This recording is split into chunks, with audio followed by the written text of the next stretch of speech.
Recent delays, accidents, and closings have DC Metro officials and users concerned for the future of transportation system. The Metro system hopes to invest at least $5 billion towards transportation in the next 6 years. Julie Grace Brufke has more on the story. DC's deteriorating Metro system will get a $5 billion facelift over the next 6 years. Frequent Metro riders say they are fed up with the daily malfunctions. Yes, it is necessary because of years of neglect of maintenance. I ride the Metro almost every day. I rode on the first trip of the Metro from where I live to DuPont Circle, and so I'm a big fan of Metro. But I'm afraid that its deterioration is in such a extreme degree that it really requires a lot of work. During weekends, I like to take my child to the zoo, but I heard because the delay caused by the weekend construction, I have never done that.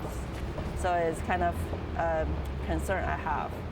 Metro riders saw the repercussions of neglecting repairs when they were evacuated from the Union Station stop after a fire broke out on the track last week. That is kind of scary. I mean, I would hope that that's just a one-time thing and doesn't happen anytime soon, especially while I'm on the train. Transportation Secretary Samuel Skinner is calling for $262 billion to improve all of the city's infrastructure. But the Department of Transportation is saying there isn't enough money in the budget. For more information on Metro projects, delays, and repairs, check out WMATA.com. For District Wire News, this has been Julie Grace Brufke. The American University Wonk campaign is taking over buses and metro stops throughout Washington, D.C. this fall. But it isn't stopping there. A new television ad is expanding the Wonk campaign to the Mid-Atlantic region. Jade Ryan has more. Jade? The ad, developed by the American University Communications and Marketing brand team, brings life to the Wonk ads familiar to AU students and the DC community. Literally. Something remarkable is happening at American University. Look out! Sorry, there's a lot to know when you're a Wonk. The new Wonk TV spot began airing in the Mid-Atlantic yesterday during Meet the Press, Face the Nation, CBS Sunday Morning, The Colbert Report, and The Daily Show. The 30-second spot features a cast and crew of AU students, staff, alumni, and faculty. The ad is meant not only to draw attention to the already existing ads in the DC area, but also to attract potential new students who may tune in to these types of shows. It's not your typical lab coat and beaker kind of spot. We wanted to make sure that we cut through the clutter, that people really took notice of it, but it's also just very well done with high production values. That it catches people's attention, and it's rather unusual. The ad was shot using a state-of-the-art ARRI Alexa camera, an industry standard, and the first scene alone took 250 hours to produce. AU graduate Josh Kaplan helped launch the campaign in fall 2010 and believes the TV spot is making the campaign stronger. I think it really highlights kind of the progress that AU has made, the momentum that it has. That's the message that's really being sent. And I think it's also kind of clever that kind of the commercial is about the ad campaign, because after you see that commercial, you pretty much can't miss the rest of the ads that are around the city.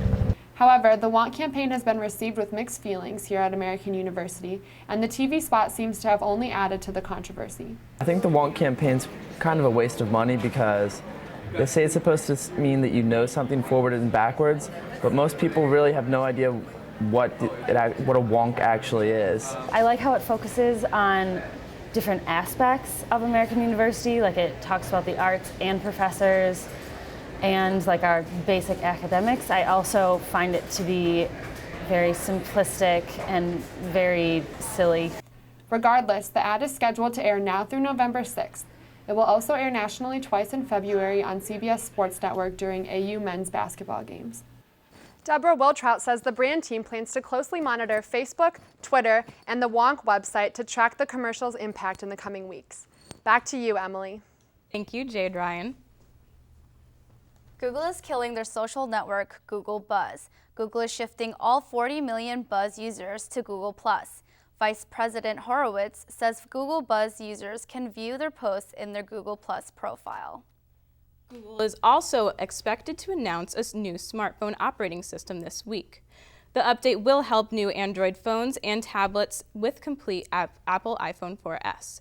The announcement is expected to come Wednesday at an event in Hong Kong. Like other Google phone software updates, this one is named after a dessert. It will be called Ice Cream Sandwich. Cell phone users are often surprised by their monthly bill. Now cell phone companies are trying to stop those charges. Companies are going to warn people before they go over their monthly limits. Warnings will include overage charges on calls, texts, and data. All of the major wireless companies plan to participate starting in April of 2013. The program was proposed by the FCC earlier this month. DC youth unemployment is growing by young people between the ages of 18 and 24. Find out what DC students are doing to stop this trend. And race car fans saw flames and smoke rather than a checkered win on Sunday. Instead, the Las Vegas Motor Speedway was a place of mourning the death of a top racer. More on the tragedy after the break.